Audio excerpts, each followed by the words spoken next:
dogs make the best companions for humans, this podcast aims to help make humans better companions for their dogs. Welcome to the Baru Podcast, a modern lifestyle podcast for dogs and their people. I'm your host, Charlotte Bain. I've been caring for other people's dogs for more than 15 years. And while I've learned a lot in my career, I definitely don't know it all. So I've collected an ever-evolving roster of amazing dog people. And I learn new things from them all the time.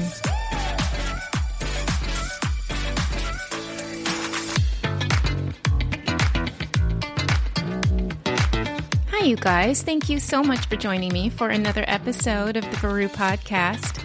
In today's chat, renowned dog trainer Matt Beisner, star of Dog Impossible on Disney Plus, joins me to share his journey overcoming fear, addiction, and even cancel culture, and how his dogs have supported and guided him all along the way. We also discuss how dog training has evolved, moving away from outdated conventional methods, more towards focusing on living with our dogs and understanding their needs and their emotional well-being. He also shares with me his personal story of loss of his beloved canine soulmate, or soul dog, as I like to call it, Renge. So let's jump into the chat.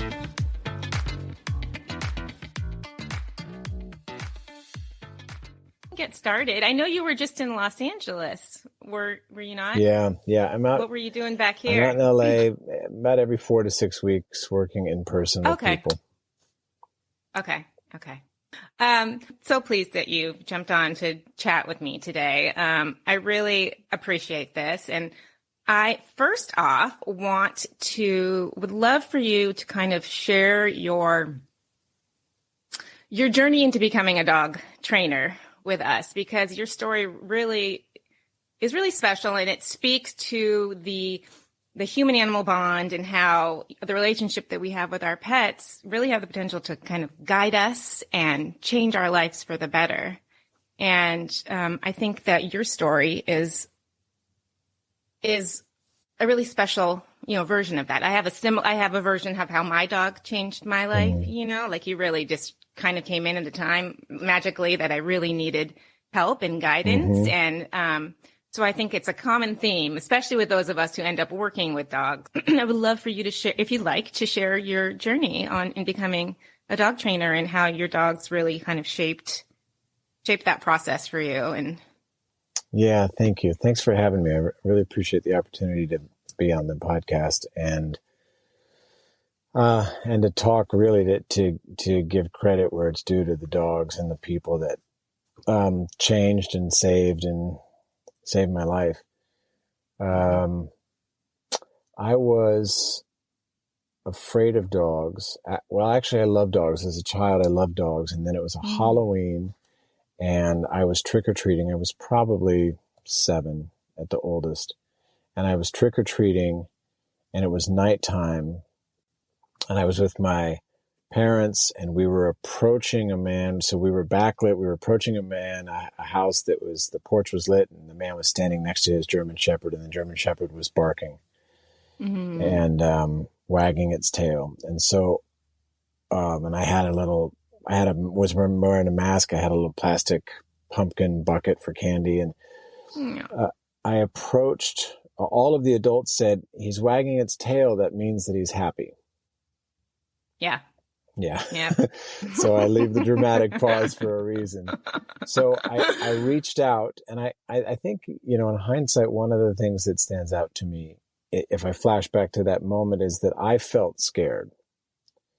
So I don't think nobody was trying to do harm by me, but the adults in the room knew what they knew to the extent that they knew it, and they unintentionally set me up to get bit. And that's what happened. And I was not in a place, in my childhood experience where I was encouraged to acknowledge my feelings, let alone talk about them.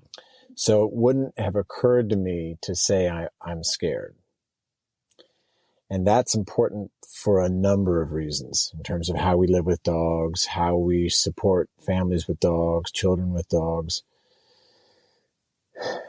dogs in general. So I reached out and went for the bucket I went for the candy, and the dog lunged and bit me right in the crook of my arm, where the elbow bends, and it was a serious puncture. And then I was afraid, and in hindsight, I recognized that my experience that I couldn't really quantify at the time was that it broke my heart because dogs were a safe place for me at a time in my life where there weren't too many safe places. And also that the adults had betrayed me.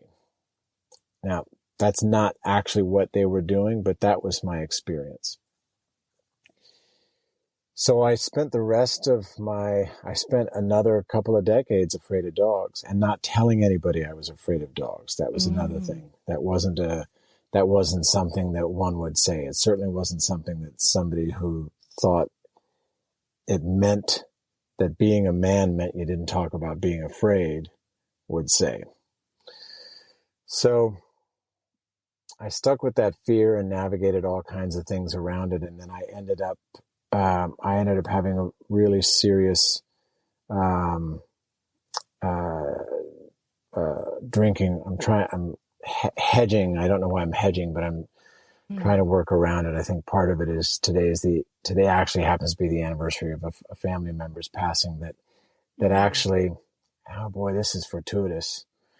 So I'll tell the story and this will make more sense. So I ended up having a really serious alcohol and drug problem. And the final blow for that was that my younger brother, whose anniversary of his passing is today, my younger brother passed away on his motorcycle. And that was the beginning of the end for me. And before I got sober, I inherited his car. And one night in a blackout, I was driving his car and I hit somebody on a motorcycle. That person did not die. He and his girlfriend, to my understanding, through my lawyer who reached out to them at the time or after the fact, they're both okay. They were both okay. But the parallel was not lost on me. And I sat in my car. It was, 4:00 on a Monday morning in LA and in a place where a big club was. So there was no action. There was nobody around. And I just sat there waiting for the cops to arrive because I knew I was done. So from that place, I began to get the help that I needed, the help that has allowed me to continue to stay clean and sober to this day. And about 2 months into my recovery, I did exactly what one is not supposed to do, and that is A, get in a relationship, and B, move in with them. So it's fair to say that I'm a slow learner or that I'm stubborn at least. And I moved in with my then girlfriend, and she had a little terrier that she had rescued, and the terrier was a puppy, and terriers, they have big feelings, and this dog was a rescue, and it had who knows what experience, but that dog was called aggressive. And I'm putting that in quotes for your listeners because there's a lot more to the understanding of how we approach dogs and how we unintentionally create bias and prejudice and around them. So the dog, at the time we would have said that dog's aggressive. And then, as our language evolves, we might say, well, the dog has aggressive behavior. But even that now I will put in quotes because we do all kinds of things with unmet feelings and unmet needs. So anyway, there was a dog who was considered to be aggressive, Kingston. There was a guy who was detoxing in me who was afraid of dogs. And it's not a really good way to detox. If anybody's going to choose that route, good luck. That was my route. The short of it is that I started, he got me out of the house and he got me out of myself. And I was spending time with him outside watching the world and walking. And I didn't know anything, certainly didn't know anything about dog training. I knew next to nothing about dogs, but there we were. So as time went on, I saw a TV show like a lot of people. I would watch. I've watched. I was watching a dog training TV show, and I thought, well, I'm going to try some of this stuff. And I don't try any of those things anymore because they're not actually.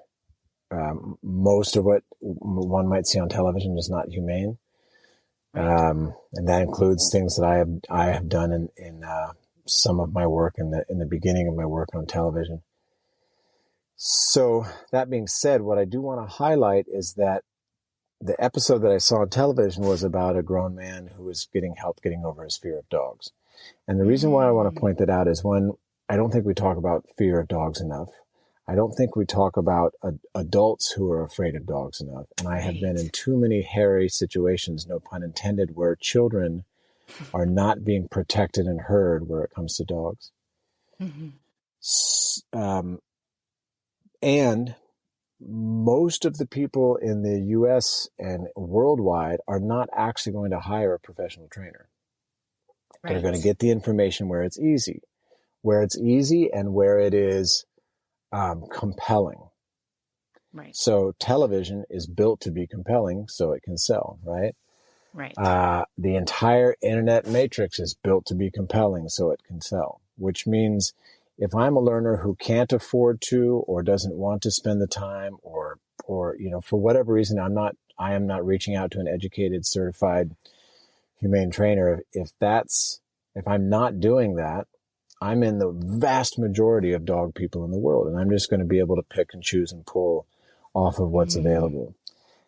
Part of why why I'm segueing on that is that I think as professionals, we have a responsibility. I have a responsibility, certainly as somebody who's a public figure, I have a responsibility to be transparent. I have a responsibility to grow publicly. A lot of dog people I work with are just stuck in this despair, and they're not sure how to get out, and they've bought into this idea that it's their energy. I'm putting that in air quotes for people. Really, but the underlying message is this is your fault. Your dog's behavior is your fault. And what's somebody going to do with that? So my evolution fast forwarded to I end up I work with dogs who are labeled aggressive, and I in hindsight I see myself in them, and then the reward for that, if you will, is I get offered more opportunities to do that, and then I end up my wife and I, Brooklyn, open a facility in Los Angeles. The name of our company is the Zen Dog. The name of the facility was the Zen Yard, and we provided what appeared to be a grossly underserved community, namely dogs that have reactivity and aggression. And we provided them support. And we were able to do that for many, many years till we closed down as a response to lockdowns and took an opportunity for our family to move out to Austin and make just a really important quality of life shift for us. And two things about my evolution as a trainer and as a dog person. One is, when I started, this is the predictable downside of pulling stuff from the internet or television, is I didn't have enough information, and I was operating from I was emotionally driven in how I train. I took things personally. I was too stubborn to ask for help. I was embarrassed about asking for help. And my dog suffered for it because I would just grab and pull what fit my mindset. And my mindset was really shaped by my emotional life. A lot of the work that I've been able to do with tremendous support is much more about observing my cognitive thinking, asking, how do I think? Because that's going to inform why I think and what I do. And that's going to inform how I treat my dog. So I just learned how to treat dogs better, treat people better, become a better teacher, become a better trainer. Along the way, I got a television show, Dog Impossible. It's on Disney Plus, and that was a privileged opportunity for me to land that. And how did that come about? How did that come about? We had a number of celebrity clients, which is not uncommon in LA. Right. And one of them, Lena Dunham, she went public about us taking care of her dog, and that was it. And I Mm-hmm. think like 2 hours after she went public, somebody reached out and said, "Hey, have you ever thought about doing a show?" Mm-hmm. And I said yes, and I wouldn't trade it. It's been an Right. amazing opportunity. I'm in a very, very small percentage of people in the world. Uh, I'm an adult white male. I identify as heterosexual. I Mm-hmm. am. I have a television show on Mm-hmm. Disney Plus. Like Right.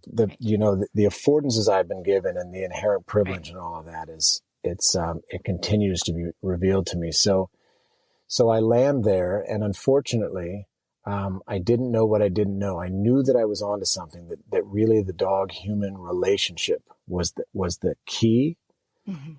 but I didn't have enough education and information and skill. And then all of a sudden, I had a TV show. Mm-hmm. So when I saw the dailies, what we call the dailies, or the feedback rather, the rough cut edits for the show, I remember thinking, no, I wish I hadn't have done this. And Mm-hmm. I'm not responsible for anything beyond the content, but I'm responsible for the content. Nobody Mm-hmm. can edit or CGI what we're doing, so that's on me. And there was an understandable. The public received the show very well. The profession did not, and I understand that. I don't disagree with their concerns, and Mm-hmm. I have gotten a ton of support professionally and made a lot of inroads in living what I consider to be an amended life, professionally and personally. Mm-hmm. I got a second season, which is rare. And in the second season, I was committed to bringing my education Mm-hmm. and being actually being the only certified dog trainer on television. At that Mm-hmm. point, that was my goal, and we were able to make that happen. And so I'm really proud of the arc, the beginning of season 1 to the end of season 2. And in season 2, spoiler alert, the season finale, there's a dog with a really serious bite history, and we did no training. We just addressed his wellness. Mm-hmm. Got him Mm-hmm. chiropractic care and physical therapy and acupuncture, and changed his diet and respected his consent cues, Mm-hmm. and the dog never bit again. It's just Did he have marvelous. underlying pain issues or underlying health issues, Definitely. which is so common in some of the dogs that are super reactive? Yeah, They don't feel definitely. well. Yeah. Yeah. Yeah.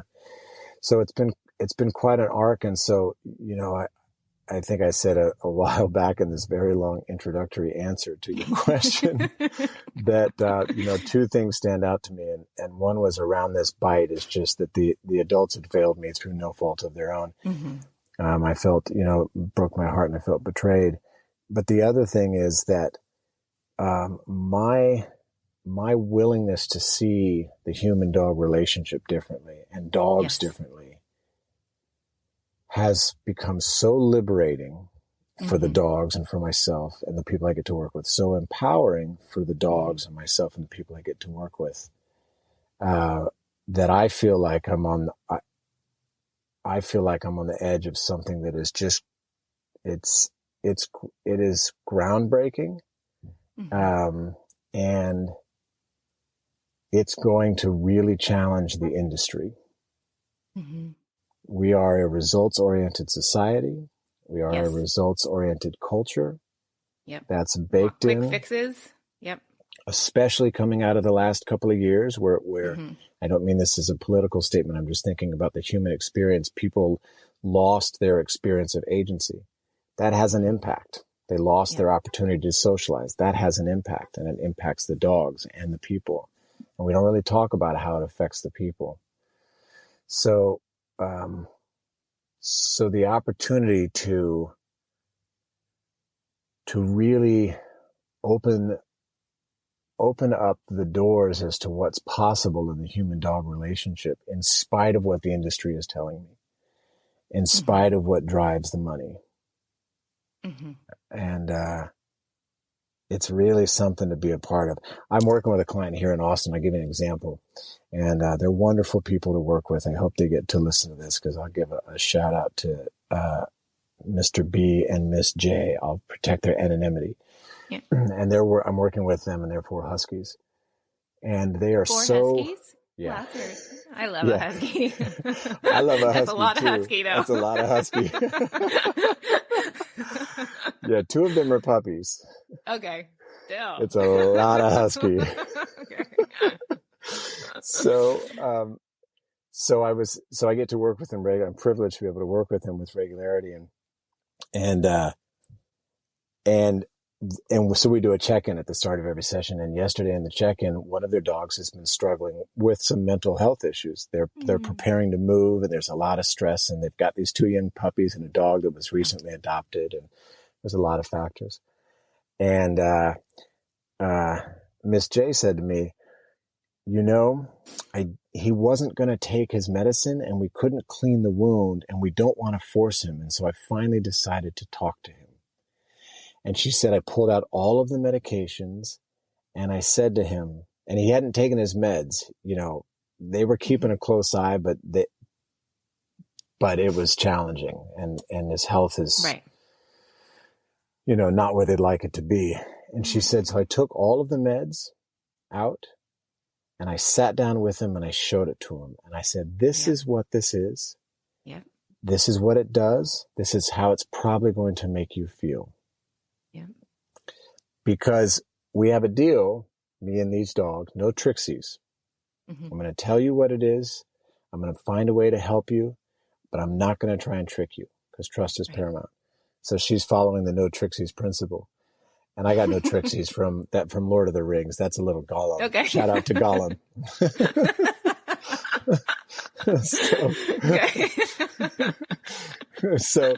So she talked him through it, and she literally showed him, let him sniff the bottle, and she opened it and he took it and he ate it. Yeah. Yep. And that was it. Yeah. And that was possible, or that was within the realm of possibility the entire time. Right. But the human had to pivot. Right.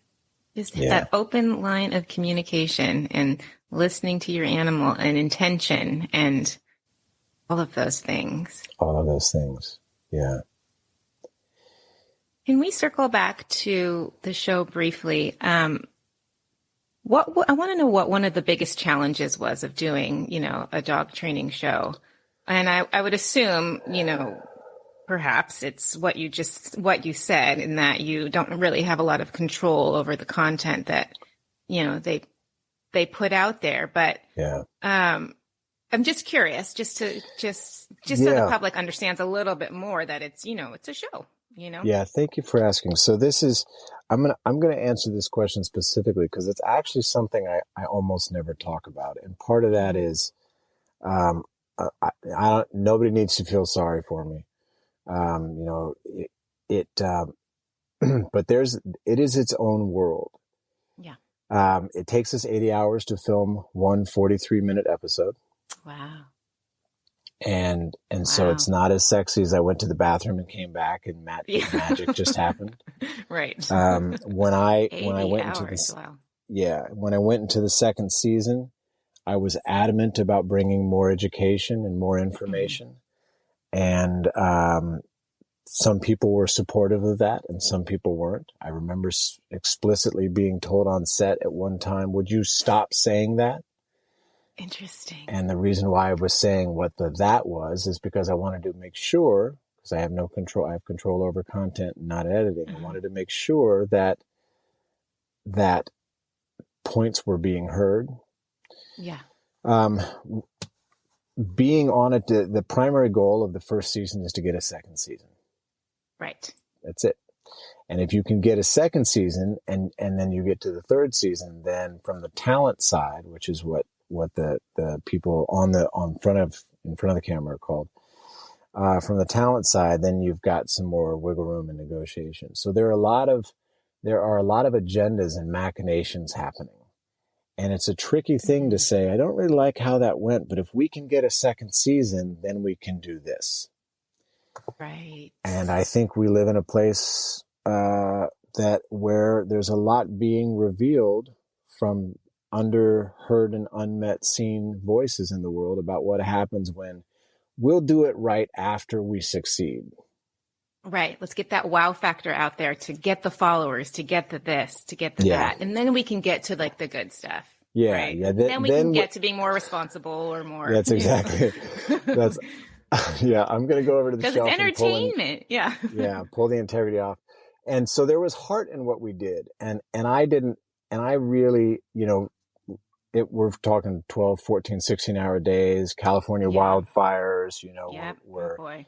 summer temperatures. There's a number of things that are just challenges for how one produces. And I'm also trying to run my facility at the same time. Mm-hmm. Mm-hmm. Sure. And so it was just really, really hectic and really intense at a time where I didn't have some of the same skills that I have now. I don't just mean professional training skills. I mean like personal skills, self-care and management skills, people skills, things like that. So a lot of challenge to it, and it requires a certain skill.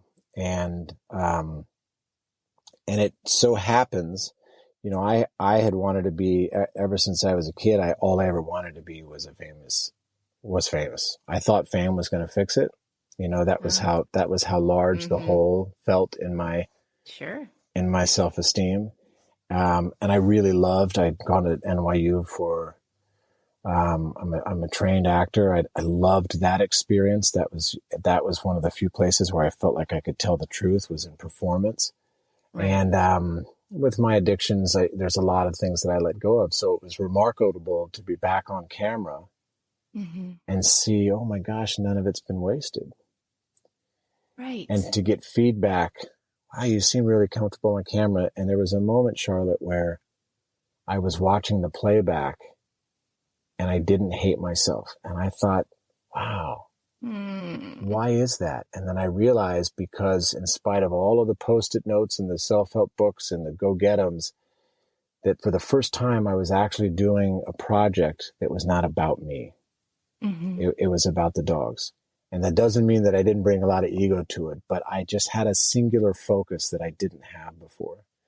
Yeah. And that's a skill that I was really grateful to have landed on. And I think it served the arc of what we were trying to do in that show well. And it's really hard, and nobody, gives a crap if you only slept 4 hours. Thankfully, I don't know. Hair and makeup is not a thing for me. So that was never a problem, but it was really hard and it was really rewarding. And I wish I had done things differently, and I wouldn't trade the experience because of where it's landed me now. It sounds like in that moment, you kind of just had a full circle moment where you were able to bring kind of all the things that made you who you were together in that one time, like your desire to be on camera, your desire to be grounded and focused, your desire to help the animals. And that's something you should be really proud of, because a lot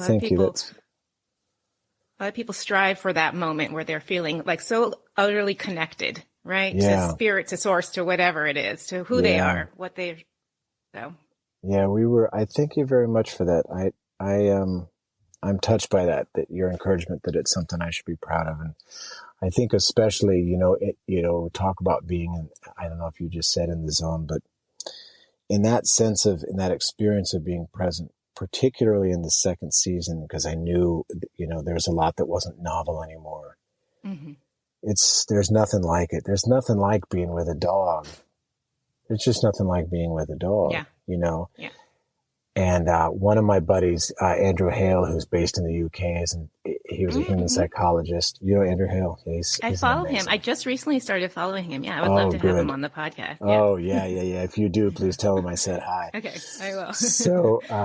So Andrew is, I'm putting a pin in for a plug I'm going to put in later for something that's happening in Sweden next year that involves Andrew. So Andrew comes from the human psychology perspective, and he's not thinking about training in the conventional way. He's not thinking about training in the way that the industry wants us to think, because the industry wants us to sell us something. But like my buddy Kim Murphy says, we've been lied to. Right. If you want to look for the top 10 breeds that are friendly, they're not going to tell you what the inherent challenges are. They're not going to tell you what the genetic histories are that may predict that you're going to have some challenges. Right. Because they got something to sell you. So Andrew's focus and he's a great inspiration for what I do, is what if we just learn how to live with these dogs and we didn't make this about training? And if we got That needs just gave met, me chills. Yeah. right? Yeah, Yeah. it gives me, I get goosebumps with it, and it gives me, it actually takes, it puts the onus on me insofar as I have to open the tent of consideration. Mm-hmm. I have to be willing to see things differently, which thankfully being sober has taught me, because if I don't see things differently, I'm going to go back to how I was. Right. But it's taken a ton of pressure off of me and the dogs and the people that I work with. Mm-hmm. The evolution towards this. And if we meet what we are finding anecdotally, myself, Andrew, my Shikasho, Kim Brophy, oh gosh, there's just so many great trainers out there. I'm thinking of a guy I just connected with named Scott. Scott, I'm sorry I forgot your last name, but he's doing really amazing stuff too, just on the emotional well-beings of dogs. So if we just focus on that, what we're seeing anecdotally is like 70% of the behavior, quote, issues are gone. Right. Right. Yeah. And how much of that, I think you mentioned it a little bit earlier, an important point is that how much of what we find frustrating is like when we're dealing with our dogs is really like about our ego, right? Mm. About like, you're not doing what I say, I'm embarrassed because my dog is yelling at somebody on the street and other people are judging me, Yeah. A lot. I think for the people that will share that with me, it's something I try to be highly transparent about, in part because I can't live a double life anymore. I can't be the public personality and then and I also try to share it because, as I have learned from those who went before me, the people who helped save my life, is if I'm willing to be of service to another, nothing I've done will have been wasted. Right. I bring the entire value of my mistakes to a session because I'm not better than you. I just have made them already, and I can identify. Right. So an overwhelming number of people, including a bunch of trainers I deeply respect, legends in the field, talk about feeling embarrassed about how their dog's behavior is today on the walk. Right. And so part of the movement and part of what I'm particularly inspired about is how we can better support the humans in the human-dog relationship. Yes. If we don't, they suffer and dogs suffer. I mean, it's that simple. The numbers are that simple. So the onus is on us. By supporting them, meaning you are, their feelings are valid, and that's one. They're not failures, right? That's two. Yeah. And what other ways can we support? Well, one of the things that's really useful that I got that really hit home for me in taking Kim Brophy's legs work, and I encourage anybody to check out what Kim Brophy is doing, BROPHEY, and she created the legs model. LEG stands for learning, education, genetics, and self, the sentient being. And it's a broad and deep framework at which to look at why behavior is happening before we get to how we, quote, fix it. So let's take barking, for example. My dog is barking a lot, and that's frustrating. And I believe what I was told, that if my dog respected me, it would stop barking when I told it to. Right. Right. So that's good. That's a big train to nowhere.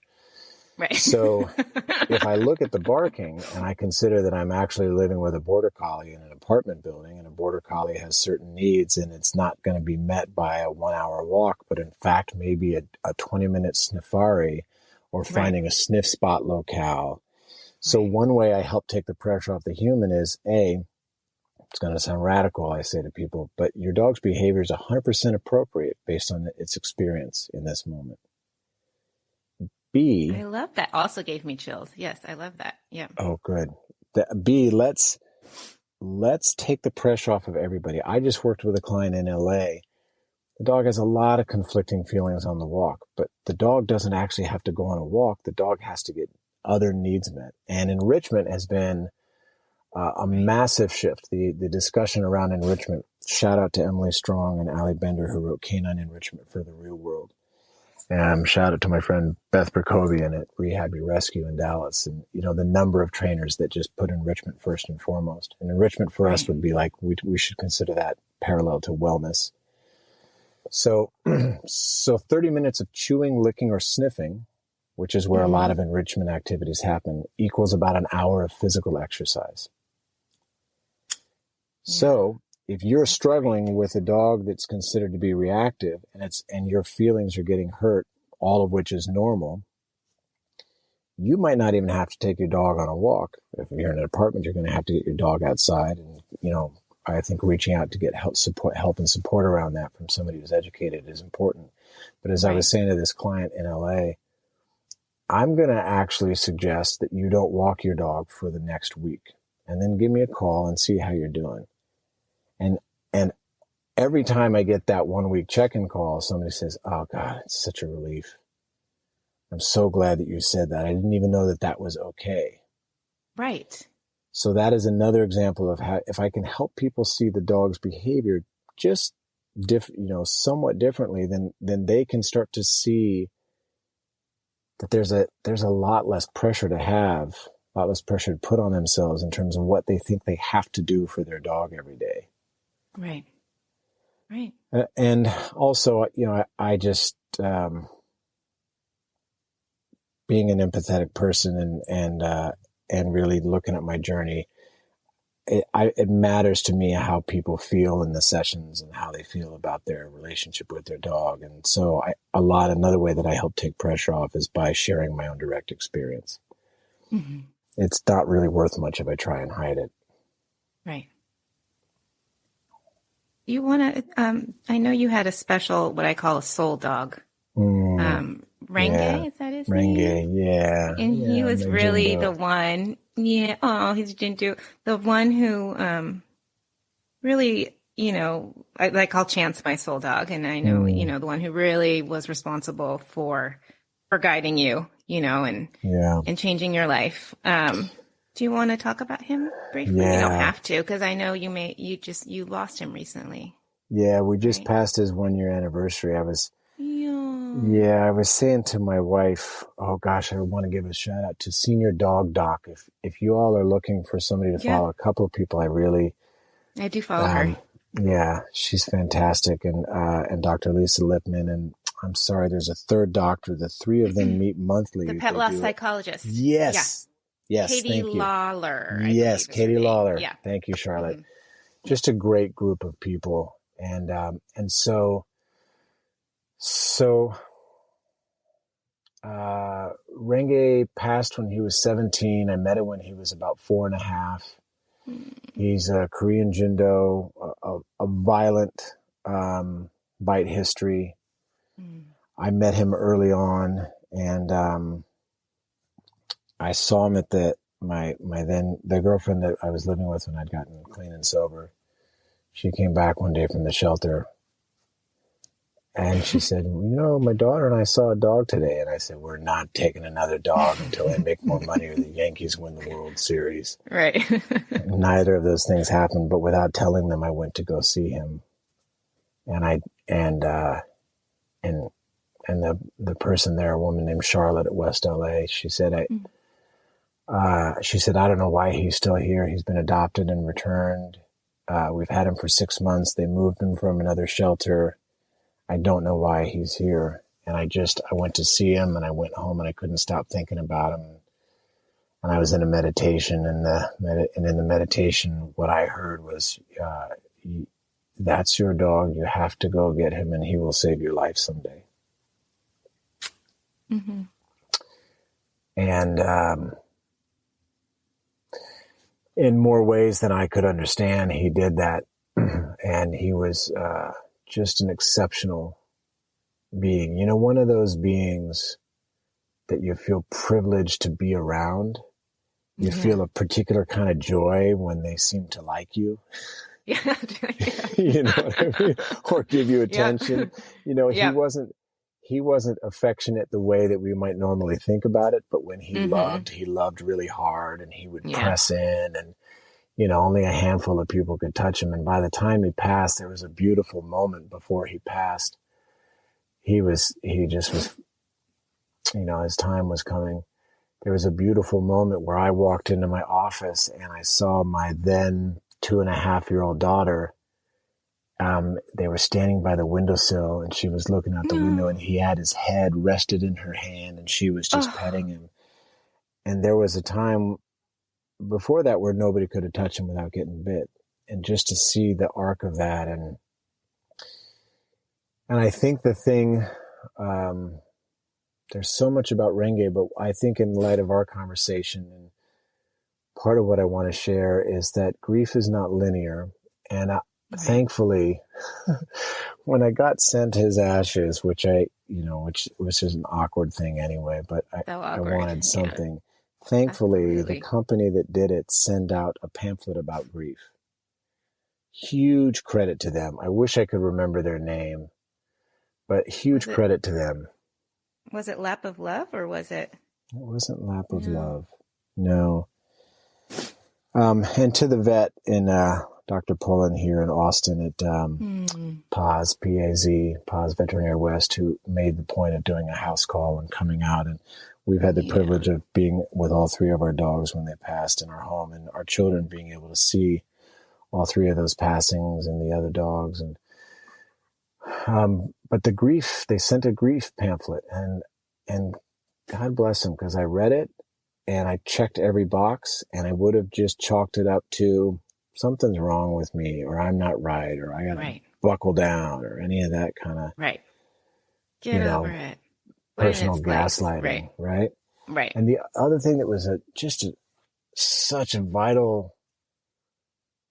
vital support was the senior dog doctors, being on that support Mm-hmm. group, because I heard there for the first time, I heard about this thing called anticipatory grief. Yep. And I cannot say enough about these women that run that group, because they gave me permission to have feelings before I thought it was time to have the feelings. And Right. for those who aren't aware, anticipatory grief is the experience of grief before the event has happened. And it Mm-hmm. shows up certainly with the loss of a loved one. It also shows up in a move or a job change, or Yep. heading into surgery. For example, it's a real thing. It can show And up as early as we had. I mm, had Christina Saya, who was with Lap of Love. mm, They're end of life hospice care for mm, pets, and she was talking about anticipatory grief, and she was saying that anticipatory grief can show up as early as even when you get your dog, adopt your dog. You're anticipating yes. when the end of this relationship is going to happen. Yeah. It's a very Yeah. real thing. I'm definitely feeling that as Chance ages. I mean, he's 15, Mm, doing great, yeah. but you know, every moment is not that I don't think about it, right? I don't want to put that Yeah. energy out there, right? But Yeah. so, Yeah. It was useful for me to be able to have the framework for that, so that I didn't feel guilty about it. And when it came up, I could allow for the feelings. Big credit to my wife, Brooklyn, she's mm, a tremendous model for our kids, and just to let them have their feelings. And it's uncovered a lot of uncomfortable experience for my reflections of my own childhood and our lineage. right, Uh, and being, with these 3 doctors, with these 3 specialists in the senior dog support, it allowed me to have the feelings, which is just as present while I'm there. And right, this, I'm already having anticipatory grief about not watching my kids, sure, not seeing them do things. We had kids older. I may never see them get married or have kids yeah, or fall in love or have a yeah, partner. I don't care about yeah, marriage per se. I'm really grateful that Brooklyn and I are married, but like those seminal moments, or find a job that they love or a trip that Sure. they took that they want to talk about. And so again, thank you to those, to the senior dog doc support, because they've opened up my world for me, and I think in a way that they hadn't anticipated. And I will, for those that are listening, I will put the link to them. They offer workshops, right, on anticipatory grief and on grieving the loss of a pet. Yeah. And I'll put the link to them in the show notes. So if it's people special work. And the other thing about, with Renge, the Jindo passing is, there's a lot of other things. Yeah. But with his passing, I had heard from the senior dog docs, it's better a day early than a day late. Yes. And we had to make it felt so bizarre and sterile, and I still feel a little bit awkward and kind of like internally ashamed of thinking about it this way, but I want to share it. I knew he was ailing. I knew there's a remarkable doctor, Dr. Palmquist, who's at, Love a Pet. Yeah. Yeah, down in Sentinella. We just talked about him in the last podcast episode with Dr. Marty Goldstein, who Dr. Palmquist. Yeah, he's out in Sentinella, and people just love Dr. Palmquist. I can't say enough about him and his skill set and the range of what he's willing to do. Everything from herbs to laser medicine to, chiropractic care. I mean, just in his knowledge and his compassion. But I remember when our Husky Wolf Pierre passed, and we weren't sure about him going, Dr. Palmquist said 2 things. The heart usually knows in this matter, and that dogs often go before summer because they don't want to endure the summer. Interesting. You're not the first to say that, because they don't want to endure the heat or the... Yeah, the discomfort of it. And we're in Texas, we're as you and I are talking, it's going to be, I think, 103, 106 this week.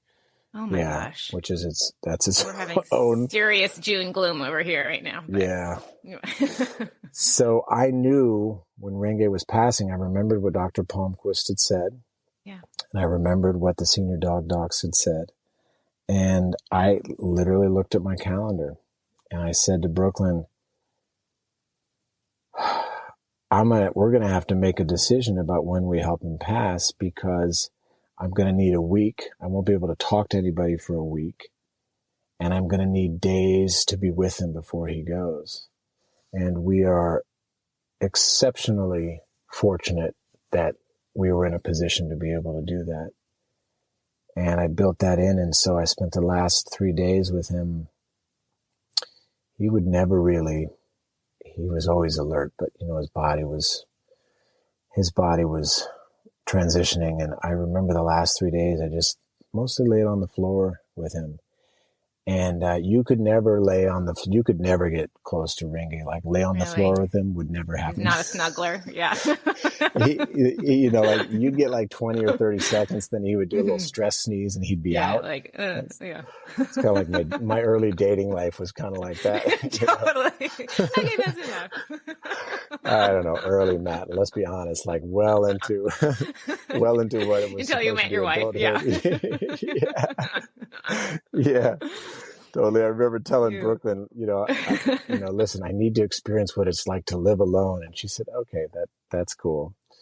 That's fine. 2 months later, we're moving in together, Totally. Because she gave you the choice. Yes, she did. Well, it appeared that she gave me the choice. She knew what she was doing. But either way, she did. Yeah. So Renge, I think the other thing that was particular about that transition was I got to experience it in a way that I hadn't before. Because I just was able to show up differently. I'd gotten great support and insight and inspiration from the people we've been talking about, and I was able to show up differently.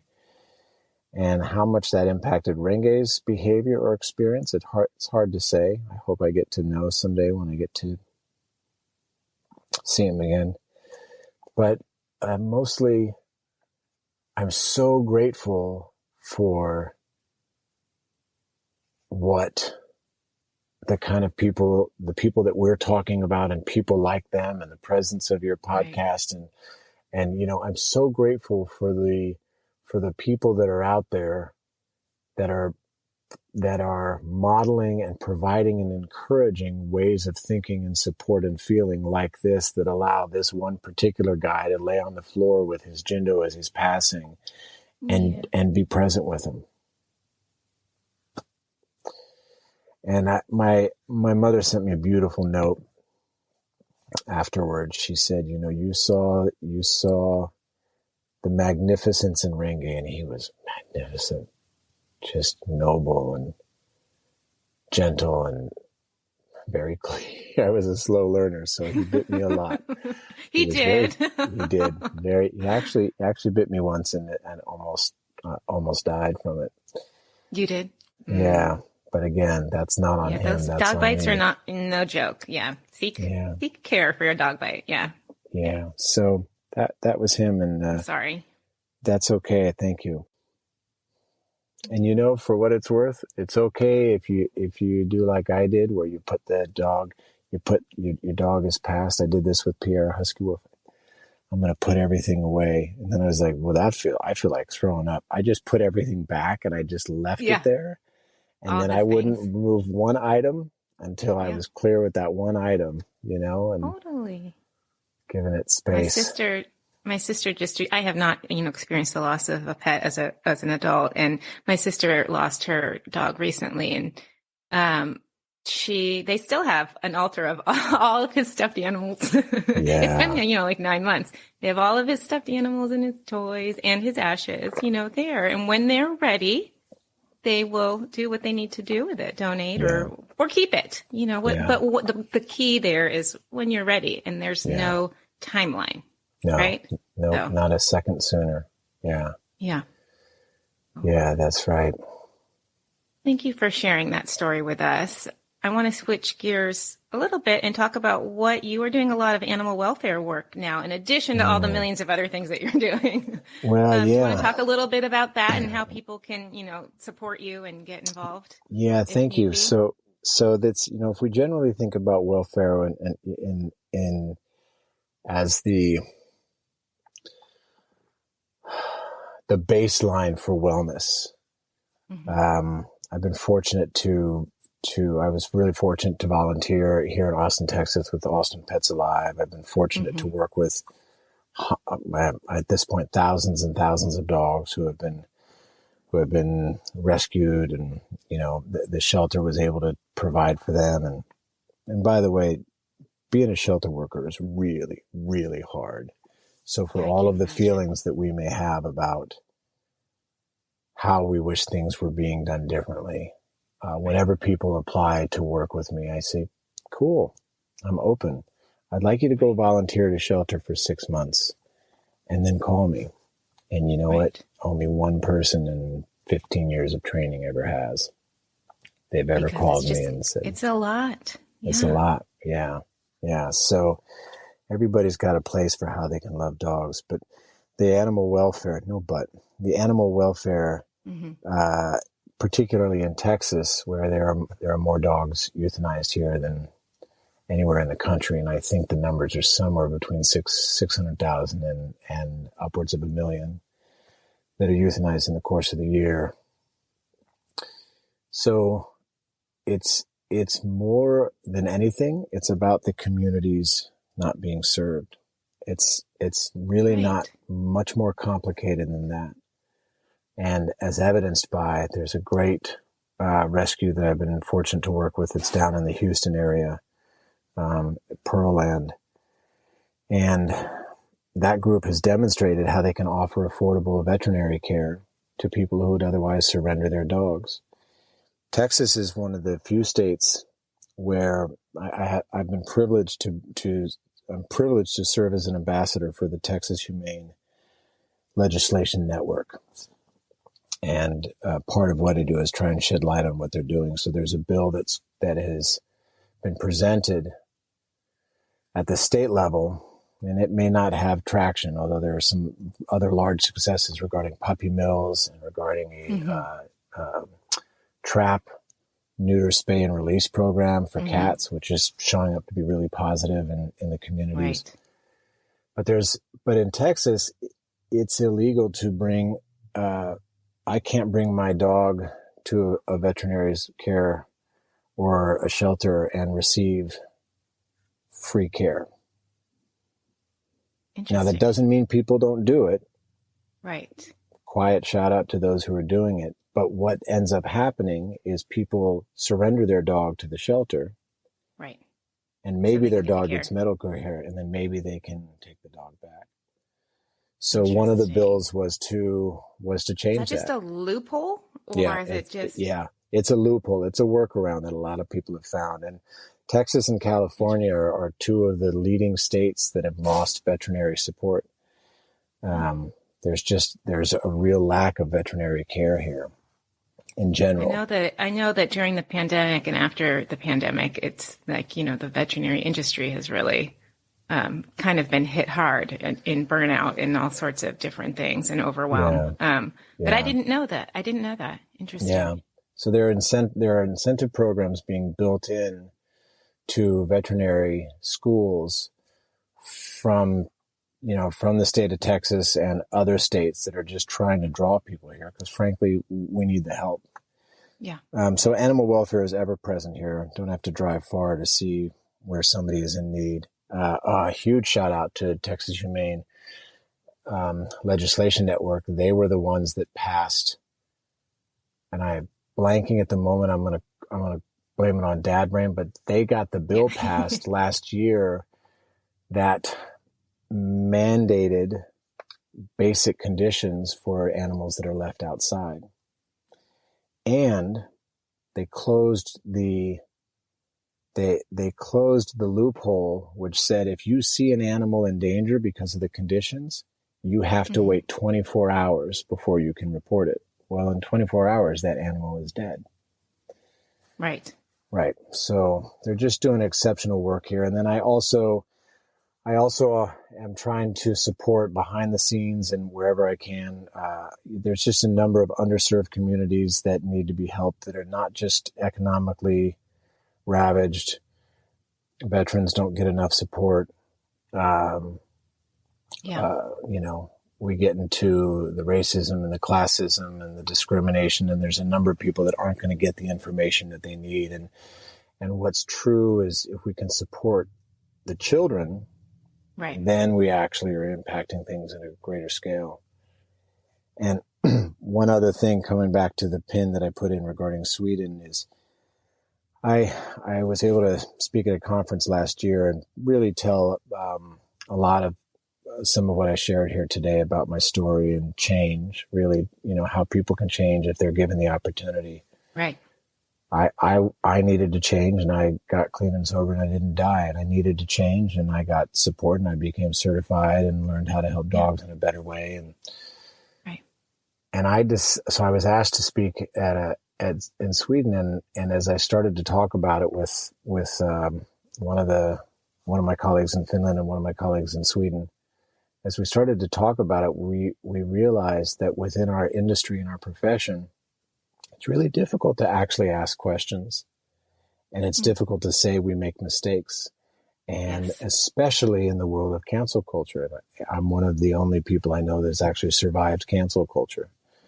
There was a huge movement to get me taken off the air. And again, I don't disagree with, some of what people were seeing. But if I didn't get the help that I'd gotten, then I wouldn't be able to talk to you here about how we make progress. Right. So change has saved my life, and it's helped me support dogs and people in a new way. And in talking with my colleagues, we decided we wanted an entire conference just about change, not about dog training. So we're going to host this in Sweden, and it's called Dog People Evolution. Okay. And the Dog People Evolution Conference is going to happen in Sweden, 3 days virtually, May 29, 30, and 31 of next year, and June 1st and 2nd. And I think we're going to have close to 25 speakers, really important voices. Sindor Panga, we're hoping that she's going to be able to join us. We haven't connected with her yet, but she's on our ask list. Well, hopefully you'll ask her before the podcast comes out. Right. Or she'll listen to the podcast and be all for it. I'm sure she would. Yeah. She's so great. Yeah. So we want to bring some of the I don't want to use the word best, but some of the most highly recognized and esteemed and educated voices, and really important voices that are new, that aren't known, that aren't typically seen. And the challenge to the speakers is, let's talk about how you changed. How you changed. As your topic. Why do you change? What happens if you don't change? Because if we don't, and this is a global picture, if we don't start talking about our inability to talk about things. Right. Inability to do the work. Yeah. Inability to do the work, fear of doing the work. If we don't learn how to talk to each other, if we don't learn how to disagree, we are in exponential trouble, because we're already in trouble right now. Right. In and out of our specifically profession. okay, I was going to say, you're talking specifically to dog training or just to life in general? No, because the great divide, society in general. Yeah, society in general, the great divide that is endemic, of where we're at globally, dog profession is no different. Right. Right. So, it's very interesting. Yeah. And social media doesn't support it. And, so we really have an opportunity, and for myself, a responsibility to support conversations in a different way. Right. Is this just for people within the industry, or is it something that pet parents can go to if they want to just learn more? Yes, we would love to have pet parents, because the thing that we're at, in fact, we are clear, myself and Jessica and Petra, the three of us as the developers, and my partner, Michael, we are clear that this is not a dog training conference. In fact, it will be the first of its kind, because where else are you going to hear the names that are going to be there?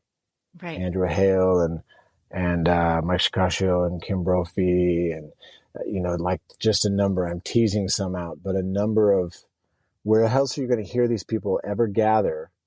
Right. Where have these people ever gathered and not talked about dog training?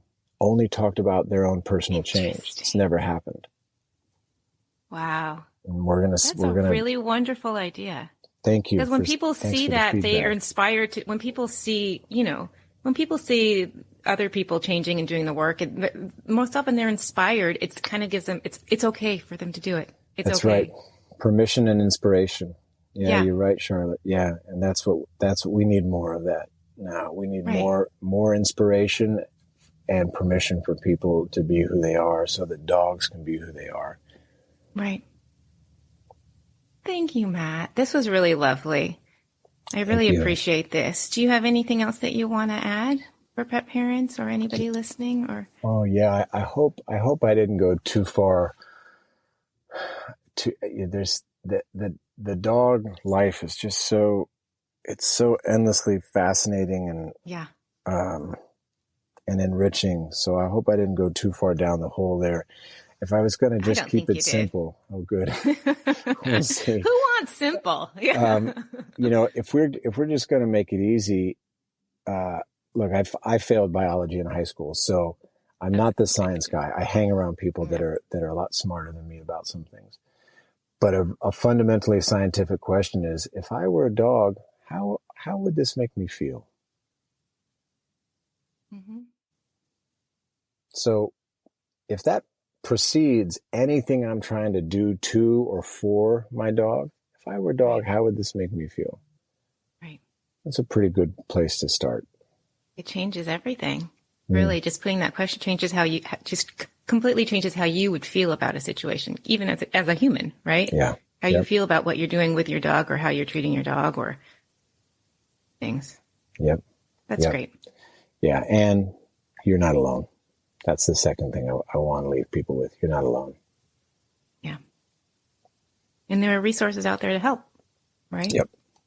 What are some of do you want to leave pet parents with some of the resources you think, or some of the ways that people could seek help or seek your help, or Yeah. Well, if they're struggling with a dog with reactivity or anything that they're struggling with? Yeah. So one of the things that we saw in the need for human support that I saw is a mentorship program, a support program. And so what my team and I launched is something called LEAP, Lift Each Animal Person. And I love it. we have courses that will be open again in August. Okay. And they're 6-week courses. And we challenge each other to focus on how we think and why we think, so that we actually have a better understanding about how we arrive in the moment with our dogs. Mm-hmm. And it's been a fascinating and really enriching experience on my end to be a part of it, to watch how people really take control. Control is a tricky word. They really connect with the innate joy, and I will use the word power and responsibility and possibility that exists in loving a dog and caring for a dog. So the LEAP program, so people can find that. You can come to my website, thezendog.com. There are links for that available. I still do. In the show notes. Yeah. Thank you. And I'm active on social media, typically on Instagram and Facebook. That's where I'm most active, those two places. Okay. And I continue to do, when available, private sessions. And I do those virtually too. So I do work with people in LA. I do work with people around the world virtually. Okay. Most of all, if you need help, ask for it. Right. Thank you, Matt. I so appreciate this. Thanks, Charlotte. Really appreciate the chance to sit and do most of the talking. Yeah, you made it easy for me. Thank you so much for listening to this episode of the Baru Podcast. As always, I've put links in the show notes for some of the things that we chatted about today. And if you are enjoying these episodes, please don't forget to rate and follow the Baru wherever you listen to podcasts. You can also follow us on Instagram at Baru Podcast. If you have a story of canine companionship that you want to share with me, or a question, or even a comment, I'd love to hear from you. Please email me, Charlotte@thebaru.com. All right, you guys, let's chat soon.